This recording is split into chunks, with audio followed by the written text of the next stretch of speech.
genérico. Eu faço tudo o que eu acho interessante. Mas enfim, vamos fazer mais ou menos a mesma coisa para tumores da fossa posterior em crianças que fizemos para os gliomas. Vamos nos concentrar em apenas 3 deles: medioblastomas, astrocitoma e ependimoma. Então vamos começar com uma revisão curta. E como vocês sabem, existem 3 tipos: a TRT, e do outro lado uma coisa que é muito raro, e no meio um dos mais comuns, que é medioblastoma. E nós vamos ver que existem 4 subtipos moleculares que são muito bem conhecidos no seu comportamento clínico. Então a primeira coisa que eu quero mostrar para vocês, essa coisa estranha. Eu só vi 2 desses na minha vida e nenhum foi na fossa posterior, por isso que eu estou mostrando isso. É altamente agressivo. Áreas de hemorragia, e sabemos que uma neoplasia é altamente agressiva. Eu não sei se a Jennifer ou o Bruno já viram alguma coisa, ou até Islam, na fossa posterior. Os únicos 2 que eu vi supratentorial. Agora nós temos a TRT, que na verdade com características rabidoide, e na minha experiência a maioria daqueles que eu já vi também era supratentorial. Eu estava vendo as minhas anotações, eu vi que eu já vi 12 e poucos, eu não sei porquê, mas de qualquer forma, quando você vê o território dos tumores na fossa posterior, se assemelham ao medioblastoma, e não tem como diferenciar entre eles e o mais comum medulloblastoma. A única coisa que sugere a presença na TRT numa idade baixa.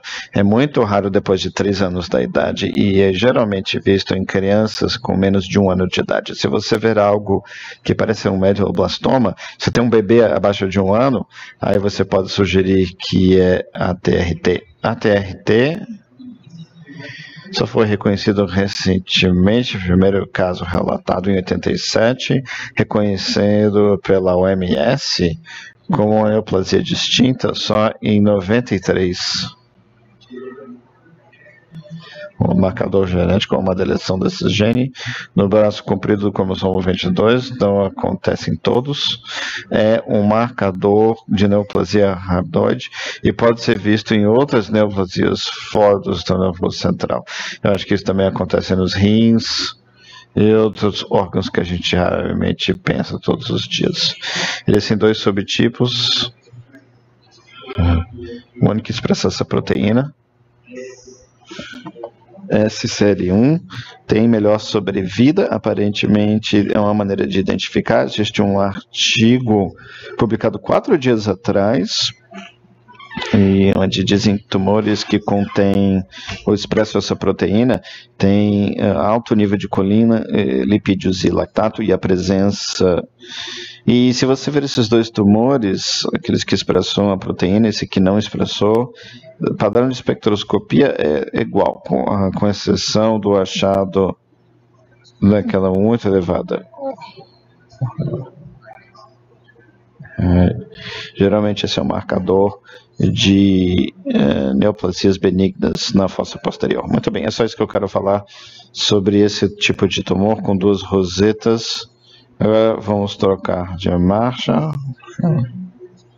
Já disse que é importante entender os subgrupos, que a classificação molecular de medulloblastoma nos ajuda a entender o comportamento da neoplasia, identificar alvos de tratamento e nos ajudar a melhor predizer o resultado final. O paciente, o nível de ressecção, subtipo histológico ou a idade do paciente. Então, como vocês sabem, e o Sonic Hedgehog, que se apresenta posteriormente na adolescência e na vida adulta, e daí se apresenta posteriormente na vida, principalmente crianças de 5 a 10 anos de idade, e daí você tem o subgrupo 3C ou 4D, que apresentam basicamente de 3 anos até 12 anos de idade. E o prognóstico vai ser totalmente diferente. A maioria dos pacientes não vão morrer. Aqueles que têm o segundo melhor prognóstico é Sonic Hedgehog, e daí o grupo D, o grupo 4, o prognóstico é terrível para esses pacientes que têm C ou D. E vamos ver aqueles que têm o melhor prognóstico, que são aqui uma como eu já disse, tem uma sobrevida. 90% desses pacientes com terapia podem sobreviver. Quando morrem de complicações secundárias à terapia ou até alguma formação.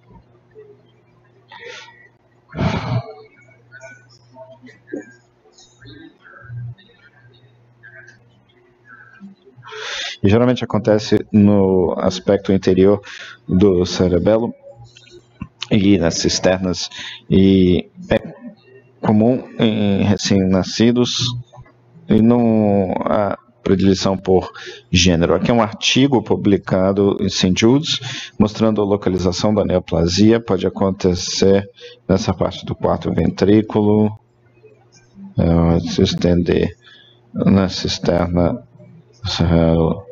e pode se apresentar como massas. Segundo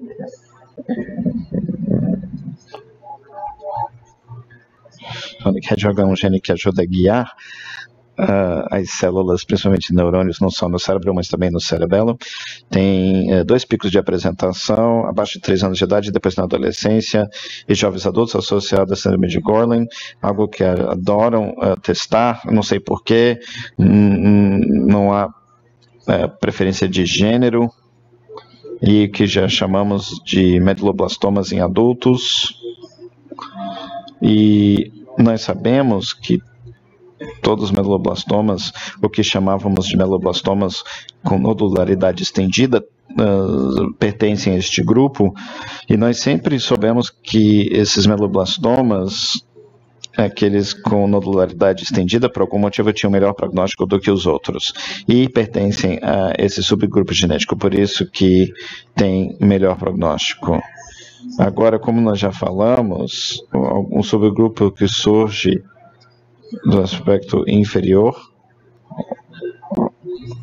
essas coisas surgem no outro, geralmente é o cerebelo e o aspecto lateral. Aqui nós temos,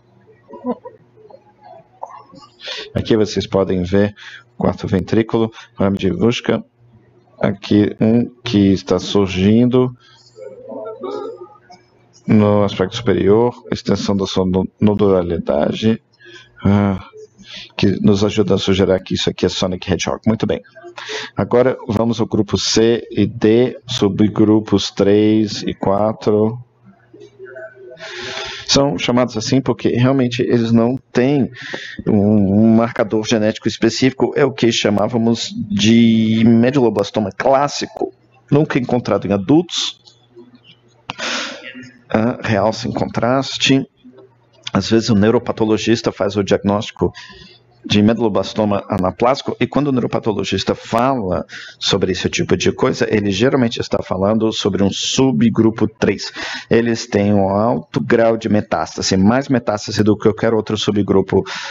Você vê um paciente que tem metástase, principalmente na coluna, 99% desses pacientes terão um subgrupo C ou subgrupo 3 de meduloblastoma. E como apresenta com metástase, tem o pior prognóstico. E, por último, o subgrupo D ou 4, mais uma vez, nenhum marcador genético específico. Se você vê histologicamente, se encaixa na categoria de meduloblastoma clássico, tem um prognóstico intermediário mais comum em homens e ocorre no cerebelo, mas a diferença que nós vamos ver entre o grupo 3 e o grupo 4 é que o subgrupo 3 geralmente mostra realce e contraste, o grupo 4 não há realce. E o curioso, quando o subgrupo 4 em adultos, geralmente é um tumor da linha média, acompanhado por hemorragia extensiva. Quando você vê isso, você pode sugerir que é um medulloblastoma. Aqui, de um artigo publicado do Hospital Infantil em Toronto, talvez 3 anos atrás, e é muito interessante acompanhar esse fluxograma para saber o subgrupo molecular de um medulloblastoma. Então, vejam, vocês podem bater uma foto, vocês podem ler o artigo na internet. Então, vejamos o primeiro exemplo. Aqui, nós temos, qual é o local? No cerebelo. É um pouco lateralizado, passando pelo foramen. Então, é dessa categoria. Então, geralmente, é desse subtipo, quando isso foi analisado do estudo molecular, era o medulloblastoma. Ou seja, tudo que for inferior e lateral no cerebelo e se estendendo para a cisterna, o subtipo mais comum é esse. E aqui nós temos outro medulloblastoma, mais uma vez é lateral inferior no cerebelo, mostra realce, não ajuda muito, o que nos ajuda aqui é a localização, se estendendo lateralmente e, portanto, deve ser medulloblastoma do subtipo WIN. Agora vejamos outra coisa, a localização aqui não é no pedúnculo, não é na cisterna, é superior ao quarto ventrículo lateral no cerebelo, mostra alta restrição de difusão. Onde é que se encaixa? Se encaixa nesses localizados aqui, e a grande maioria vai ser do tipo Sonic Hedgehog. Como eu já disse, às vezes esse medulloblastoma tem uma aparência muito agressiva e que chamávamos de medulloblastoma com nodularidade extensiva. Paradoxalmente, embora eles tenham uma aparência muito agressiva, e esses não têm um prognóstico tão ruim, porque pertencem ao grupo Sonic Hedgehog. Olha só, muitos nódulos na imagem T2, muitos nódulos na imagem com gadolínio, e podemos ver mais uma vez no corte coronal. Um pouquinho superior, porque aqui a borda, vocês podem ver que há um aumento de perfusão, certo? E agora, o que falamos sobre subgrupos C, ou 3, ou 4? Falamos que são meduloblastomas da linha média, e aqui é o padrão de realce. Se há realce, esse é um subgrupo 3, e principalmente você vê a extensão de metástase. Então aqui nós vemos uma massa, e aqui envolvimento das fissuras do cerebelo, cisternas bacilares, e na coluna totalmente revestida com tumor, tudo preenchido. Então, se você tem um paciente que tem esse tipo de aparência na coluna, quase sempre, 99% das vezes, é do subgrupo 3 ou C. Agora, vejamos esse tipo de tumor, está na linha média de novo, gadolínio mostra pouco realce, e neste caso tem um pouquinho de hemorragia, e isso acontece mais comumente em adultos, mas esse que mostra praticamente nenhum realce, provavelmente é subgrupo D ou 4. 85% desses meduloblastomas que não mostram realce do contraste são do subgrupo 4 ou D. Outra coisa que é meio engraçada até do subgrupo 4 é que tem metástase, apesar do fato de que mostram nenhum realce. Isso foi relatado, eu acho, de um artigo que também surgiu do Hospital Infantil em Toronto, e podemos ver essas metástases aqui na imagem. Tem difusão restrita, mas depois com o gadolínio não há realce. Aqui um outro sem realce também. Então, se você vê esse tipo de metástase, que não é muito comum ter metástase no subgrupo 4, mas se você vê metástase aqui que não realce, você também pode ser capaz de sugerir subgrupo de medulloblastoma, não só pelas características da neoplasia primária, mas também as características das suas metástases. Então, algumas informações sobre espectroscopia. Eu sei que na América Latina nós adoramos utilizar isso. Eu não acho tão útil, mas o que já foi dito é que a espectroscopia, pelo menos subgrupos 3 e 4, C ou D, mostram a presença de Thorin. Thorin é um pequeno pico que é visto, pico de colina. Eu, pessoalmente, todos que eu já vi na minha vida, eu nunca consegui identificar Thorin de uma forma confiável. Mas está descrito na literatura, para mim, analisando, está quase nível de ruído em relação à linha de base. Não é muito útil. Então, só para revisar tudo que falamos, quando o medulloblastoma é lateralizado inferior, é do tipo Win, quando está nesse aspecto cerebelo, e Sonic Hedgehog, quando está aqui com realce, é subgrupo 3 ou C, e quando está na linha média e não há realce, aí é subgrupo D ou 4, tá certo? Então, esses são os medulloblastomas. Agora vocês sabem tudo, né, pelo menos do ponto de vista neuroradiológico. E agora vamos aos astrocitomas pilocíticos. Não são tão comuns na fossa posterior, e esses são grau 1. Grau 1 significa neoplasia localizada, sem extensão das células tumorais, além da margem da neoplasia, geralmente além da margem de realce. O que isso quer dizer? Quer dizer que eles são completamente ressecáveis. Então, geralmente, o parênquima adjacente é normal e o paciente é curado. Por isso que uma ressecção boa aqui é fundamental. Agora, astrocitomas pilocíticos ocorrem em crianças abaixo de 5 anos, com uma boa ressecção, há um ótimo prognóstico, com praticamente 100% dos pacientes vivos 10, 20 anos depois do diagnóstico. São 2 sabores, esporádico, acontece no cerebelo, crescem como qualquer outra neoplasia, precisa de tratamento, quase nunca se torna maligno e é muito mais comum do que o hereditário. O hereditário geralmente ocorre em outro lugar no cerebelo, geralmente a nível do hipotálamo, e o nervo óptico, muitas vezes não há crescimento, e esses astrocitomas pilocíticos tipo 1 podem até diminuir de tamanho e se tornar menores, e até desaparecer. Tratamento não é indicado, e aí esperamos para ver o que acontece, e daí só tratamos se aumentar de tamanho. Às vezes se tornam anaplásicos. Eu vou mostrar um caso, e são menos comuns do que o tipo esporádico. Então, todo mundo já viu isso, um exemplo de 5 astrocitomas pilocíticos, podem ser sólidos, sem realce ou realce parcial, um cisto que não mostra nenhum realce periférico. Ele pode ser muito complexo e ter esse aspecto muito feio de mostrar realce periférico, até cistos. Esse aqui é não cístico, é sólido que realça. Esse aqui é muito feio para mim, e nós removemos isso.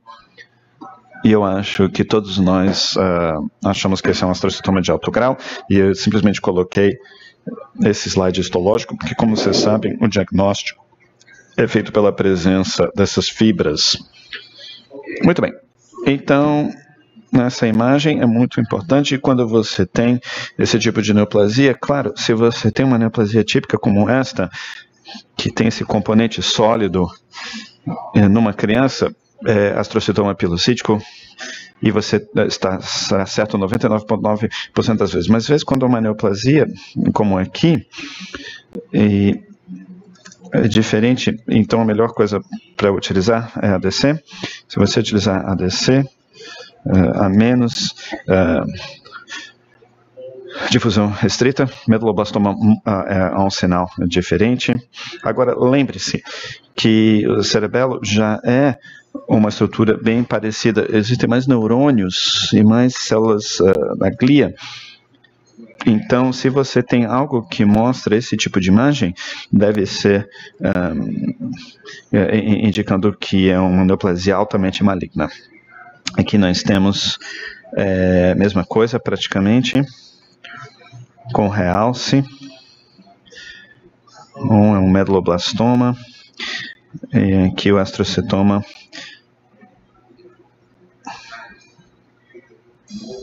E muitos astrocitomas não têm esse aspecto, às vezes é possível ver, mas muitos meduloblastomas mostram um aumento da perfusão. Muito bem. Agora voltamos para a parte genética. E a parte genética? O marcador genético típico de um astrocitoma pilocítico é a presença do gene BRAF, que é presente em 85% desses astrocitomas pilocíticos. Está presente independente de onde se origina. Vocês podem ver surgindo no cerebelo, tronco cerebral, nas vias ópticas, e é um marcador genético de excelência. Agora, quando nós utilizamos marcadores moleculares, não está presente 100% deles. Esse marcador BRAF em 80%, ou seja, você pode ter um astrocitoma pilocítico que não tem esse marcador, mas geralmente eles terão. Muito bem, no começo falamos que o tipo esporádico quase nunca se torna maligno, mas o tipo hereditário pode se tornar maligno, e daí tem um termo muito esquisito que é anaplásico. Então, com esse astrocitoma, geralmente não há mutação BRAF, e 25% desses são vistos em NF1, e daí eu acho que eu tenho um exemplo aqui. Eu não sabia o que era isso aqui. O paciente inicialmente, em outubro de 2011, essa coisa estranha aqui. Esse paciente teve NF1 e achávamos que seria algum tipo de angiomatose ou algo estranho, não sei o que as pessoas achavam. O paciente volta um ano depois para o diagnóstico, cresceu muito, agora tem vários cistos. O paciente volta alguns meses depois, porque o paciente agora teve um shunt e cresceu muito.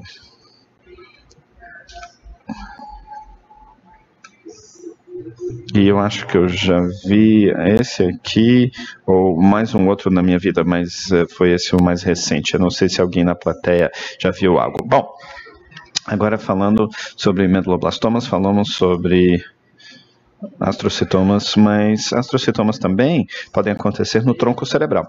E no tronco cerebral também vem em dois tipos, regional ou localizado, e geralmente são astrocitomas pilocíticos de baixo grau.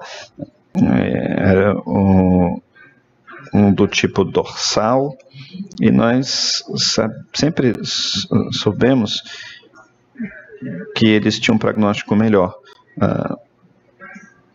Então tem um melhor prognóstico, porque agora nós sabemos que a maioria pertence a astrocitoma pilocítico. E daí nós temos essas coisas no tronco cerebral. Então, a categoria aqui é uma nova categoria estabelecida por OMS, que inclui todos os astrocitomas. E vem em dois sabores diferentes. Mutação H3K27 e aqueles que não têm mutação. Quando a mutação está presente, o prognóstico é pior, quase sempre um pior diagnóstico.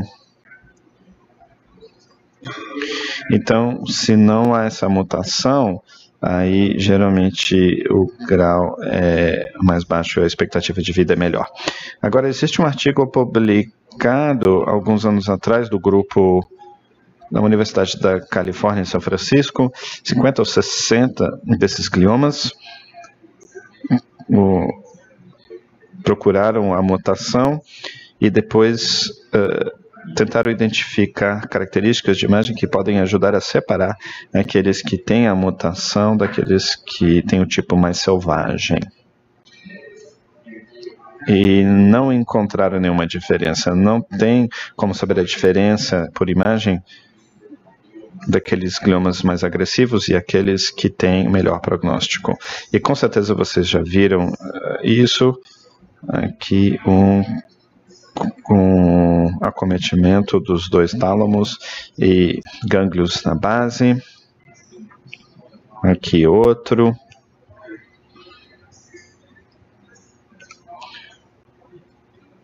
E claro, aqui nós temos um na medula, todos pertencem praticamente ao mesmo grupo. Muito bem, essa é uma parte. Agora eu quero falar de ependimomas. Ependimomas são raríssimos. Para cada 10 meduloblastomas que você vê, você vai encontrar um ependimoma. Representa apenas 5% dos tumores cerebrais em crianças. E lembre-se que eles vêm das células que são pluripotentes. E essas células pluripotentes, a ependima, podem diferenciar em células gliais. Então, esses ependimomas podem ter ambas essas linhas. A sobrevida é intermediária, com 50% dos pacientes vivos 5 anos depois do diagnóstico. Quimioterapia tradicional não funciona bem, a única coisa que funciona é uma ressecção a mais completa possível, e seguido por algum tipo de radioterapia. Feixes de próton são melhores do que a terapia tradicional. E a OMS reconhece apenas um variante genético, HeLa positivo, mas isso não importa porque HeLa positivo é basicamente supratentorial. Agora, nós, neuroradiologistas e radiologistas, nós sabemos que ependimomas vêm em 3 tipos ou sabores, né?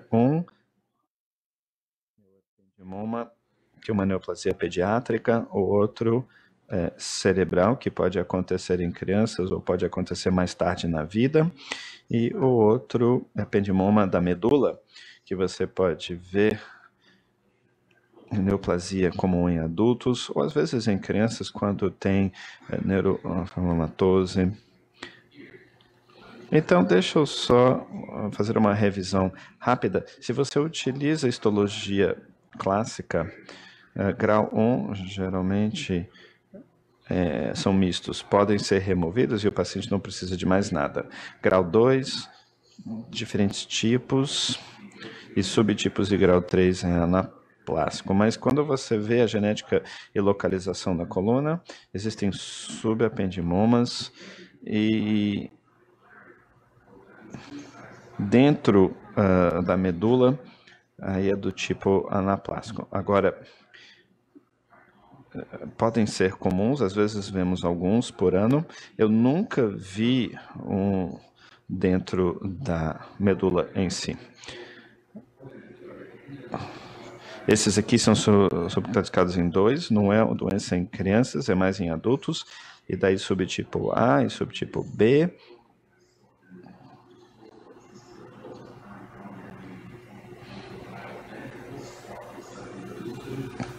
E aqui não mostra realce de gadolínio. E 2 subtipos genéticos, mas o único que é reconhecido hoje em dia é o subtipo HeLa. Então, vejamos aqui. O muito comum é subependimoma em pessoas com idade mais avançada, tem uma ótima sobrevida, pacientes são curados depois de uma boa ressecção, ocorrem no aspecto inferior do quarto ventrículo. Nas crianças, esses ependimomas podem ser de 2 subtipos. Prognosis has a better prognosis. So if you have the genetics of the tumor, you can predict what kind of lifespan your patient is going to have.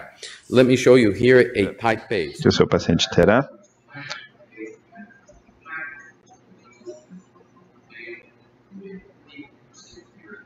Aqui, 20% de sobrevida em 10 anos. Então, aqui, o ependimoma típico, como nós podemos ver, aqui intensidade intermediária, se estendendo na linha média. O paciente foi operado e a única coisa que nós vimos a curto prazo é essa pequena área de realce. E daí, no follow-up, um pouquinho de realce no aspecto inferior do cerebelo, mas agora podemos ver o que é um realce no sistema, e o paciente desenvolveu também uma área de realce. Então, na imagem coronal, essas coisas que nós vemos aqui são pequenos pontinhos de realce no quarto ventrículo.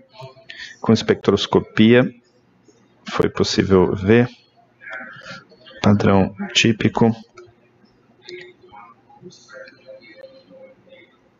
E a presença de lipídios não significa nada. Uma vez que você trata o tumor, o objetivo do tratamento é necrose. Então, o que aconteceu com o paciente? O paciente volta e os nódulos aumentaram em termos de tamanho, como vocês podem ver. E o paciente desenvolveu metástase. Não tem nada que pode ser feito por esses pacientes. Alguns duram mais tempo, outros menos, mas todos vão morrer do seu ependimoma. Então, com isso, muito obrigado. Então, o que nós discutimos? Diferentes tipos e achados de imagem e prognóstico. Então, agora vocês podem sugerir o subtipo genético, se você prestar bem atenção. O tronco cerebral, outros locais, mutação genética, e existem 3 tipos distintos de ependimoma, e também as características moleculares, e nós sabemos tipo A tem o pior prognóstico. Mas aí é uma palestra totalmente diferente. Então, com isso, muito obrigado. Eu quero agradecer ao Dr. Pablo pelo convite. É sempre um prazer estar aqui e ver vocês.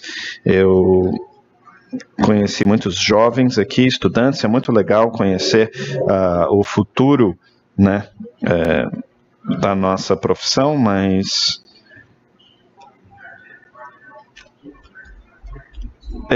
eu vou agora agradecer a todos vocês pela presença.